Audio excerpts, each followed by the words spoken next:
NEET के PYQ series में बच्चों आपका स्वागत है।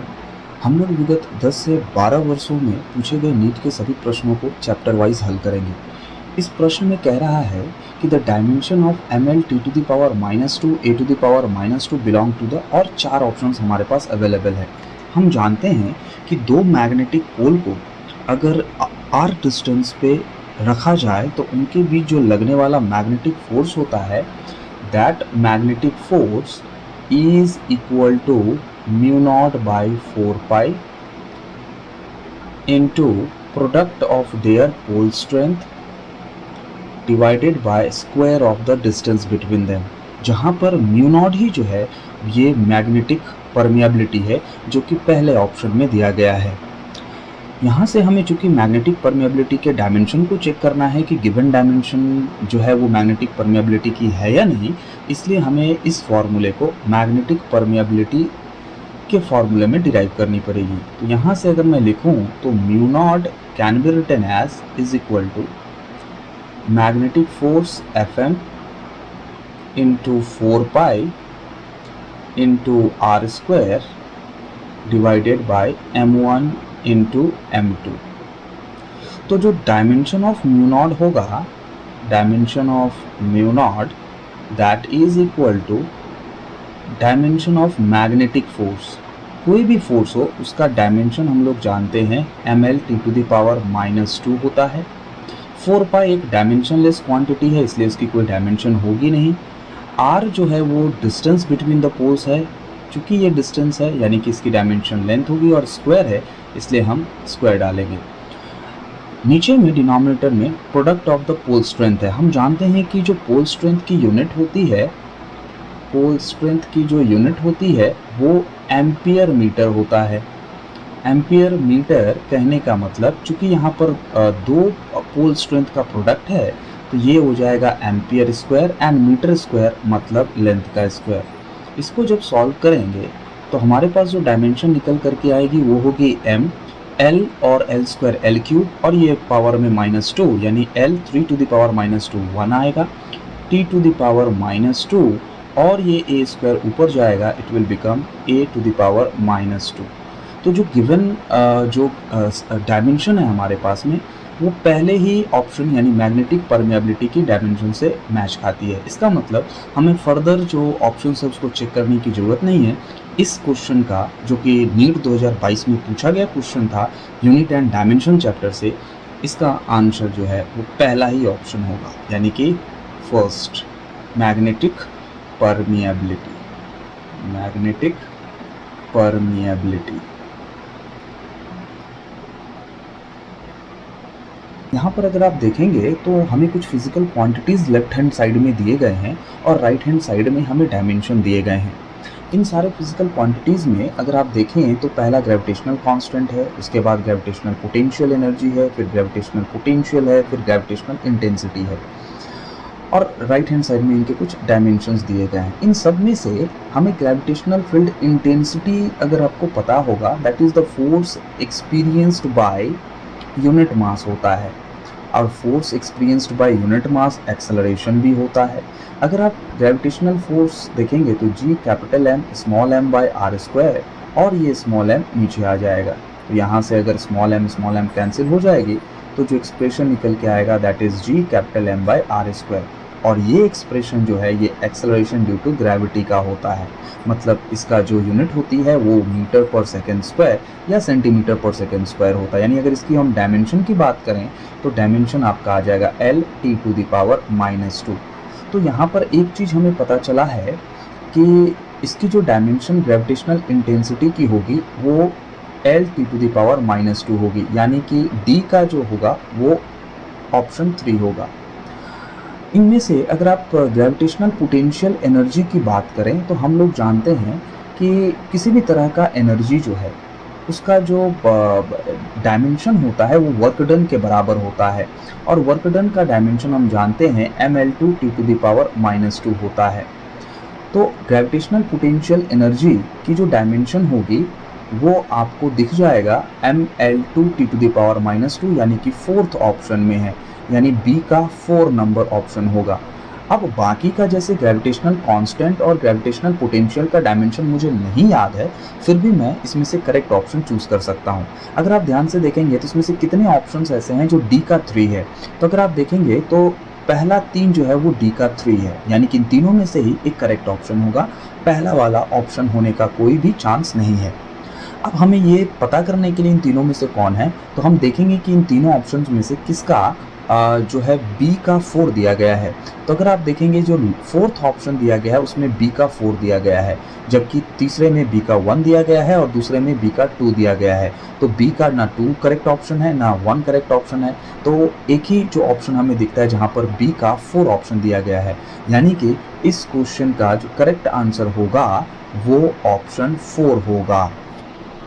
यहाँ पर अगर हम देखें तो हमसे कह रहा है कि the area of a rectangular field of length 55.3 metre and breadth 25 metre after rounding off the value for current significant digit. Current significant digit जब हमें कह रहा हो तो याद रखना है कि हमें जो प्रोडक्ट आएगा उनमें से जो दो चीज़ों जिसको हम मल्टीप्लाई करने वाले हैं उनमें से कौन सा वैल्यू जो है वो उसके पास में सबसे कम नंबर ऑफ सिग्निफिकेंट फिगर है। अगर हम यहाँ पर देखें तो यहाँ पर हमें दिया गया है लेंथ हमें दिया गया है 55.3 मीटर, ब्रेथ हमें दिया गया है 25 मीटर। तो हमें अगर एरिया चाहिए होती है तो हम जानते हैं कि लेंथ इंटू ब्रेथ जो होती है वो रेक्टेंगुलर फील्ड की एरिया होती है। तो यहाँ पे जब हम मल्टीप्लाई करेंगे 55.3 इंटू 25 तो आंसर जो कैलकुलेटर में आता है या आप भी गुना करेंगे तो वो आएगा 1382.5। तो बहुत बच्चे ये सोच रहे होंगे कि भाई नीट में इतने आसान क्वेश्चन कैसे दे सकता है, जबकि यहाँ पर जिसने भी 1382.5 जो है ये इसका रॉन्ग आंसर है। क्वेश्चन में हमसे कह रहा है करेक्ट सिग्निफिकेंट डिजिट को मद्देनजर रख करके हमें आंसर करना है। तो जब भी दो क्वांटिटीज़ को हम मल्टीप्लाई करते हैं तो उन दोनों क्वांटिटीज़ में से किसके पास में कम नंबर ऑफ सिग्निफिकेंट फिगर्स हैं, हमारा जो रिपोर्टेड वैल्यू होगा मल्टीप्लिकेशन के पास उसके पास में उतना ही सिग्निफिकेंट नंबर होना चाहिए। तो यहाँ पर अगर हम देखेंगे तो 55.3 के पास में 3 सिग्निफिकेंट फिगर्स हैं, जबकि 25 के पास में 2 सिग्निफिकेंट फिगर्स हैं। अब ऐसे में जब इनका प्रोडक्ट आएगा उनमें जो कम सिग्निफिकेंट फिगर वाला जो नंबर है उसके बराबर होना चाहिए, यानी कि हमारा जो आंसर होना चाहिए उसमें 2 सिग्निफिकेंट फिगर होना चाहिए। अब 2 सिग्निफिकेंट फिगर में अगर आप चारों ऑप्शन में देखेंगे तो पहले वाले में जो कि करेक्ट ऑप्शन जैसा आपको दिख रहा है, लेकिन इसमें 1 2 3 4 5 सिग्निफिकेंट फिगर्स हैं, जबकि हमें रूल के हिसाब से 2 सिग्निफिकेंट वाले जो है वही आंसर होनी चाहिए, तो पहला ऑप्शन नहीं हो सकता। तीसरा अगर आप देखेंगे तो इसमें 3 सिग्निफिकेंट फिगर हैं, चौथा देखेंगे तो इसमें 4 सिग्निफिकेंट फिगर हैं, तो ये भी करेक्ट ऑप्शन नहीं होगा, ये भी करेक्ट ऑप्शन नहीं होगा। हमें ऑप्शन 2 ही दिख रहा है जहां पर 2 सिग्निफिकेंट फिगर वाले नंबर्स हैं, तो इसका जो करेक्ट ऑप्शन होगा वो ऑप्शन 2 ही होगा। यहाँ हमसे कह रहा है कि एक स्क्रू गेज है gives the following readings when used to measure the diameter of a wire, main scale reading. तो जो डाटा दिया गया है उसे अगर हम नोट करें तो मेन स्केल रीडिंग जो दिया गया है यानी कि MSR इज 0 mm। फिर हमसे कह रहा है कि circular scale reading that is equal to 52 divisions. Given that 1 millimeter on main scale corresponds to 100 divisions on the circular scale, तो the diameter of the wire from the above data is, और ये 4 options हमारे पास दिया गया है। तो देखिए हम लोग जनरली जानते हैं स्क्रू गेज में 2 स्केल्स होते हैं, एक होता है मेन स्केल और दूसरा होता है सर्कुलर स्केल। हमें पहले स्क्रू गेज का लिस्ट काउंट निकालना पड़ता है। तो least count is equal to क्या होता है, लिस्ट काउंट का एक फॉर्मूला है जो आपको याद रखना है, that is equal to pitch divided by circular scale division. Pitch generally ये होता है स्क्रू गेज में कि जब हमारा सर्कुलर स्केल एक बार घूमता है तो मेन स्केल का कितना लेंथ जो है वो स्क्रू से बाहर निकल करके आता है। तो यहाँ पर जो कह रहा है कि 1 millimetre on main scale corresponds to 100 divisions on circular scale, मतलब कि 1 मिलीमीटर मेन स्केल रीडिंग देता है जब सर्कुलर स्केल जो है वो 100 डिविजन्स के बराबर है, यानी कि इसका जो पिच है वो 1 mm है और सर्कुलर स्केल डिविजन्स हमें 100 दिए गए हैं। तो इसको जब सॉल्व करेंगे तो it will be around 0.01 mm। चूँकि हमें जो ऑप्शन दिया गया वो सारे सेंटीमीटर में है, तो सेंटीमीटर में कन्वर्ट करने के लिए इसे 10 से डिवाइड करेंगे तो इट विल बिकम 0.001 सेंटीमीटर। तो हमसे पूछ रहा है diameter of the wire. So diameter of the wire जो होगा, diameter of the wire that will be equal to main scale reading plus circular scale reading into least count। ये formula आपको याद रखना है। मेन स्केल रीडिंग दिया है 0 mm है, सर्कुलर स्केल रीडिंग हमने देखा है 52 डिविजन्स हैं और लिस्ट काउंट हमने अभी निकाला 0.001 सेंटीमीटर है। तो यहाँ पर आ जाएगा 0 प्लस ये हो जाएगा मल्टीप्लाई होकर 0.052, इन दोनों को ऐड करेंगे तो it will come around 0.052 centimetre, जो कि हमें दिख रहा है चारों ऑप्शन में। ऑप्शन डी जो है वो करेक्ट ऑप्शन है। यहाँ पर हमसे कह रहा है कि force F, acceleration A and time T are chosen as the fundamental physical quantities, find the dimensions of energy. हमें ऐसे टाइप के क्वेश्चन को डायमेंशनल एनालिसिस मेथड से सॉल्व करना पड़ता है। यहाँ पर जिस फिजिकल क्वांटिटी की डायमेंशन हमें निकालना होता है, हम लोग वो फिजिकल क्वांटिटी को और जिस फिजिकल क्वांटिटीज़ के टर्म में, जिस फंडामेंटल फिजिकल क्वांटिटीज़ के टर्म में हमें निकालने कहता है, उसके साथ में रिलेशन मानना पड़ता है। तो यहाँ पर हमें दिया गया है एनर्जी किस पर डिपेंड करता है, किसके टर्म में निकालना है, फोर्स के टर्म में। तो मान लिया जो हमारा एनर्जी है that is directly proportional to force के साथ to the power x। Acceleration के साथ भी हमें निकालना है, तो acceleration to the power y के साथ मान लिया एनर्जी रिलेशन में है, और टाइम के साथ जो है वो energy to the power z के साथ रिलेशन में है। अब हमें यहाँ पर डायमेंशनल एनालिसिस में जो आगे करना पड़ता है, हमें दोनों ही तरफ में प्रोपोर्शनैलिटी के करस्पॉन्डिंग डायमेंशंस लिखने पड़ते हैं। एनर्जी का जो डायमेंशन होता है हम जानते हैं that is mL2T to the power -2, that will be equal to, obviously proportionality को हटाने के लिए हमें इक्वल टू के साथ प्रोपोर्शनैलिटी कांस्टेंट डालना पड़ता है। क्योंकि प्रोपोर्शनैलिटी कांस्टेंट हम लोग मानते हैं कि यहाँ डायमेंशनलेस होती है, इसलिए उसकी कोई डायमेंशन हम लोग यहाँ पर नहीं लिखते हैं। डायरेक्ट प्रोपोर्शनैलिटी को हटा के हम लोग यहाँ पर इक्वल टू लिखते हैं। Force to the power x जो है, यानी फोर्स जो है वो that is mLT to the power -2 to the power x होगा।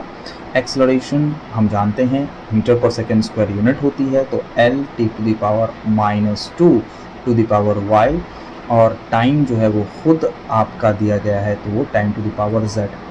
यानी कि इससे हम लिख सकते हैं that is mL2T to the power -2 that will be equal to m to the power x, l to the power x, और यहाँ भी l to the power y आएगा, तो पावर में दोनों ऐड हो जाएंगे, और time to the power -2x, यहाँ से भी 2y आएगा, तो यहाँ पर पावर में -2y और z के साथ में पावर यहाँ पर ऐड हो जाएगा। अब हमें इक्वल टू के दोनों तरफ के जो करस्पॉन्डिंग टर्म्स हैं उनके पावर को इक्वेट करना पड़ता है। तो दोनों तरफ हम m के पावर को अगर इक्वेट करेंगे तो हम पाएंगे कि x इज़ इक्वल टू 1 निकल करके आता है। वहीं पर अगर हम देखें तो l के पावर को इक्वेट करें तो आता है 2 is equal to x plus y। हमने यहाँ पर देखा है कि 2 इज़ इक्वल टू x का वैल्यू हमने फाइंड आउट किया दैट इज़ 1 प्लस y। तो यहाँ से जो y का वैल्यू निकल करके आता है that is 2 minus 1 that is equal to 1। उसी प्रकार से अगर मैं देखूँ t के पावर को इक्वेट करूँ तो ये हो जाएगा -2 that will be equal to -2x -2y plus z। यहाँ पर हमें x का वैल्यू और y का वैल्यू मालूम है। वैल्यू हम जब बिठाएंगे करस्पॉन्डिंग x और y का, तो यहाँ पर हमें z का वैल्यू मिलेगा। तो ये आ जाएगा -2, ये आ जाएंगे -2 इंटू 1 y की जगह बिठाना है, तो ये आ जाएगा -4 प्लस z। z के वैल्यू फाइंड आउट करने के लिए -4 को इस साइड लाएंगे, it will become +4 and that is equal to z। यानी कि जो z की वैल्यू निकल करके आती है 2 इज इक्वल टू z, मतलब z इज इक्वल टू 2। तो इस प्रकार से जो एनर्जी का जो डायमेंशन होगा that will be equal to f to the power x, यानी कि x का पावर 1 है यानी कि f, a का पावर y यानी कि a का पावर y मतलब 1, और z का पावर 2 है, तो यहाँ पर a एक टाइम में आएगा और z का पावर 2 मतलब t का पावर 2 आएगा। तो यहाँ पर अगर आप देखेंगे तो हमें दिख रहा है कि ऑप्शन बी जो है वो हमारा मैच करता है इसके साथ में। सो इसका जो करेक्ट ऑप्शन होगा वो ऑप्शन बी होगा। यहाँ पर हमसे कह रहा है कि if E and G respectively denote energy and gravitational constant, then E by G has the dimensions of, और नीट 2021 में आया हुआ प्रश्न है। तो हमें E एनर्जी कहता है, तो एनर्जी की जो डायमेंशन होती है हम जानते हैं, दैट इज ml2 t⁻⁻² होता है। अब ग्रेविटेशनल कांस्टेंट का डायमेंशन निकालने के लिए हमें पता है कि जो gravitational force between the two bodies होती है that is equal to gravitational constant into product of the masses divided by square of the distance between them. तो यहाँ से जो ग्रेविटेशनल कांस्टेंट का एक्सप्रेशन निकल करके आएगा that is equal to gravitational force between the bodies into square of the distance between them divided by product of their masses. तो जो डायमेंशन ऑफ ग्रेविटेशनल कांस्टेंट निकल करके आएगा that will be equal to dimension of force, जो कि हम जानते हैं इज ml⁻²। आर स्क्वायर मतलब स्क्वायर ऑफ द डिस्टेंस मतलब डायमेंशन लेंथ यानी लेंथ का square and product of the masses मतलब m का पावर 2, क्योंकि m स्क्वायर आएगा मासेस को गुना करेंगे। तो इसको अगर सॉल्व किया जाए तो इट विल बी m, यहाँ पर पावर 1 है, यहाँ पर पावर 2 है, तो 1 - 2 विल गिव यू -1। लेंथ यहाँ पर अगर आप देखेंगे तो 1 + 2 यानी कि 3 आएगी, और टाइम जो देखोगे टू द पावर -2 आएगी। तो देयरफॉर जो हमसे पूछ रहा है dimension of E by G का डायमेंशन, तो E जो है वो हमारा निकल करके आया है ml2 t⁻⁻², और जो G हमारे पास निकल करके आया है इसका dimension m⁻⁻1 l⁻3 and t⁻⁻²। यहाँ से अगर हम इसको सॉल्व करेंगे तो m ऊपर में 1 है, ये -1 ऊपर जाएगा तो इट विल बिकम m²। यहाँ पर l का पावर 2 है, 3 ऊपर जाएगा, 2 - 3 विल गिव -1, और यहाँ पर t⁻⁻² कट जाएगा यानी t का पावर 0। अगर हम ऑप्शंस के साथ मैच करें तो हम पाते हैं कि m² l⁻⁻1 t0 जो है वो पहला ही ऑप्शन है, यानी कि इस न्यूमेरिकल का जो करेक्ट ऑप्शन होगा वो ऑप्शन ए होगा। यहाँ पर हमसे कह रहा है कि the angle of 1 minute of arc in radian is nearly equal to. देखिए जनरली हम लोग जानते हैं कि 60 जनरली जो है वो 1 डिग्री जो है that is equal to 60 minute, ये हम जानते हैं, यानी कि हम लिख सकते हैं कि 60 मिनट जो है that is equal to 1 degree होता है। यानी कि अगर मेरे को कोई पूछे कि what will be 1 minute then it will be equal to 1/60 degree.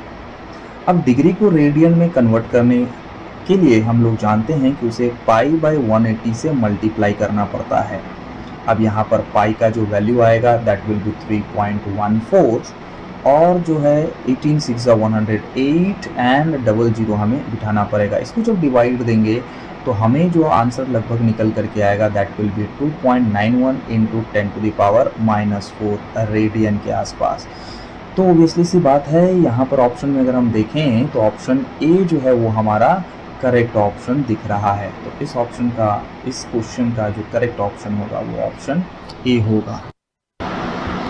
यहाँ पर हमसे कह रहा है कि the time intervals measured by a clock give the following readings, यानी कि एक क्लॉक के द्वारा, घड़ी के द्वारा रीडिंग लिया गया है, और जो रीडिंग आया है जिसमें पहला रीडिंग जिसको मैं T1 लिखता हूँ that is equal to 1.25 second के आसपास है। जो सेकेंड रीडिंग है T2 जिसको मैं लिख रहा हूँ दैट इज़ 1.24 सेकेंड गिवन है। थर्ड रीडिंग जो है टाइम इंटरवल का वो है 1.27 सेकेंड दिया है। फोर्थ रीडिंग जो लिया गया है that is equal to 1.21 second है, और फिफ्थ रीडिंग जो लिया गया है क्लॉक के द्वारा वो 1.28 सेकेंड है। अब ऐसे में ये हमारे मेजर्ड वैल्यू हैं। हमें अगर इन सारे मेजर्ड वैल्यू का मीन निकालना पड़ेगा अगर हमें ट्रू वैल्यू गिवन नहीं है तो। अगर आप न्यूमेरिकल पढ़ेंगे और आप पाएंगे कि कहीं पर भी जो मेज़रमेंट लिए गए हैं उनका ट्रू वैल्यू गिवन नहीं है, तो इन जो मेज़रमेंट लिए गए हैं उनका मीन वैल्यू को ही हम लोग ट्रू वैल्यू मानते हैं। तो इनका मीन वैल्यू क्या आ जाएगा, यानी कि मीन टाइम इंटरवल जो हमारा निकल करके आएगा, मीन टाइम इंटरवल, वो इन सब के वैल्यू को हम लोग ऐड करते हैं, यानी ये जितने ऑब्जर्वेशन हैं उन सब के वैल्यू को हम लोग ऐड करेंगे। तो इट विल बी 1.25 प्लस ये हो जाएगा 1.24, ये हो जाएगा 1.27 प्लस ये है 1.21 और लास्ट ऑब्जर्वेशन इज 1.28। चूँकि टोटल 5 ऑब्जर्वेशन है, मीन वैल्यू निकालने के लिए नंबर ऑफ ऑब्जर्वेशन से हम इसे डिवाइड करते हैं।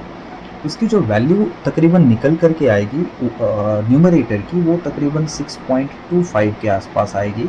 इसको जब 5 से डिवाइड दिया जाता है तो ये वैल्यू निकल करके आ जाता है 1.25 के आसपास, यानी कि जो मीन टाइम इंटरवल है वो 1.25 सेकेंड है। अब हमारे लिए यही जो वैल्यू मीन निकल करके आया, यही हमारे लिए ट्रू वैल्यू कहलाएगा। अब हमें हर एक मेज़रमेंट में, हमारा हर एक मेज़रमेंट की जो वैल्यू है हम ट्रू वैल्यू के साथ मैच करेंगे। अगर सेम वैल्यू है तो एरर 0 होगा, अगर सेम वैल्यू नहीं है तो उसमें एरर होगा। अब कितना एरर आएगा वही हमें निकालना है, जिसे हम लोग एब्सोल्यूट एरर कहते हैं। तो हम लोग जानते हैं कि जो एब्सोल्यूट एरर होता है, absolute error that is equal to true value minus measured value होता है। अब चूंकि हमने कहा था कि ट्रू वैल्यू सम्स में गिवन नहीं है, तो जो मीन टाइम इंटरवल हमने निकाला था, सारे मेजरमेंट्स का एवरेज निकाला था, वही हमारे लिए ट्रू वैल्यू होगा। तो हमारे लिए ट्रू वैल्यू जो है वो 1.25 है। अब मेजर्ड वैल्यू हम एक एक करके देखेंगे, तो जिसमें हम पहला एरर जो आएगा, यानी उसको मैं डेल्टा T1 कहता हूँ, तो that will be equal to 1.25। अब ये जो एब्सोल्यूट एरर है ये पॉजिटिव भी हो सकता है, नेगेटिव भी हो सकता है। अब हमें सिर्फ एब्सोल्यूट एरर के मैग्नीट्यूड से लेना देना है कि एरर चाहे प्लस में हो या नेगेटिव में हो, एरर कितना हो रहा है, यानी हमें सिर्फ इसके मैग्नीट्यूड से लेना देना है, इसलिए हम लोग इसे सिर्फ मॉड में लिखते हैं। तो ये हो जाएगा मॉड ऑफ 1.25 माइनस जो मेजर्ड वैल्यू है पहला ऑब्जर्वेशन का 1.25 है, यानी कि इसमें कोई एरर नहीं है, एरर 0 है। उसी प्रकार से सेकेंड मेजरमेंट में जो एरर आएगा, जिसको मैं डेल्टा T2 से लिखता हूँ, उसका magnitude will be equal to true value that is 1.25 minus of 1.24, that will be equal to 0.01 second का एरर आएगा।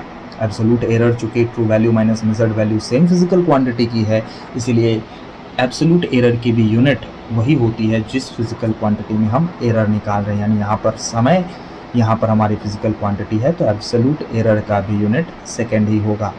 थर्ड ऑब्जर्वेशन में जो एरर आएगा that will be true value, यानी कि 1.25 माइनस जो वैल्यू है हमारा 1.27। चूँकि हमने मॉड लिया है तो हम सिर्फ पॉजिटिव वैल्यू लिखेंगे यहाँ पर, तो it will be around 0.02 second का एरर जो है वो निकल करके आता है।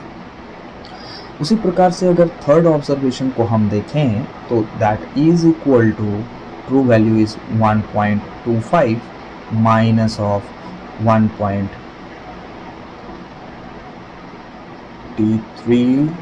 T4 is T1, T2, T3, this one will be T4 will be equal to 1.25 minus of 1.21। ये जो आएगा वैल्यू तकरीबन 0.04 सेकेंड के आसपास। और जो फिफ्थ मेजरमेंट में जो हमारा एरर आया है that will be equal to 1.25 true value minus of 1.28 measured value, that will be equal to 0.03 second. Obviously हमने मॉड लिखा है तो सिर्फ पॉजिटिव वैल्यू को हम लोग लिखेंगे। अब ये जो एरर आया है इन सब का एवरेज हमें निकालना पड़ेगा, जिसे हम लोग मीन एब्सोल्यूट एरर कहते हैं, मीन एब्सोल्यूट एरर कहते हैं। तो mean absolute error is equal to क्या हो जाएगा, ये सारे जो मेजरमेंट में एरर है एब्सोल्यूट एरर उनका सम, यानी कि डेल्टा T1 के मैग्नीट्यूड का सम, डेल्टा T2 यानी कि सेकेंड ऑब्जर्वेशन में एरर, प्लस थर्ड ऑब्जर्वेशन में एरर, प्लस फोर्थ ऑब्जर्वेशन में एरर, प्लस फिफ्थ ऑब्जर्वेशन में error, divided by 5 number of observations. इन सबको जब हम वैल्यू इनके करस्पॉन्डिंग लिखेंगे तो ये है 0 plus 0.01 plus 0.02 plus 0.04 plus 0.03 divided by 5। इसको जब सॉल्व करेंगे तो ये वैल्यू तकरीबन निकल करके आ जाएगी न्यूमरेटर 0.1 और नीचे में आ जाएगा डिवाइडेड बाई 5, तो that will be equal to 0.02 second. कहने का मतलब कि जो मीन एब्सोल्यूट एरर है वो 0.02 सेकेंड का है। हमसे कह रहा है what is the percentage relative error, तो देयरफॉर फ्रैक्शनल एरर पहले हम लोग निकालेंगे और इसी फ्रैक्शनल एरर को जब हम लोग 100% से मल्टीप्लाई करेंगे तो परसेंटेज एरर आएगा। तो fractional error is equal to जो मीन एब्सोल्यूट एरर है, इसको अगर मैं डेल्टा टी एम के नाम से डिनोट कर दूं तो ये हो जाएगा delta T M divided by true value जो है, जिसको मैं टी एम से डिनोट कर देता हूँ ताकि फार्मूला लिखने में सुविधा हो। तो ये आपका फ्रैक्शनल एरर हो जाएगा।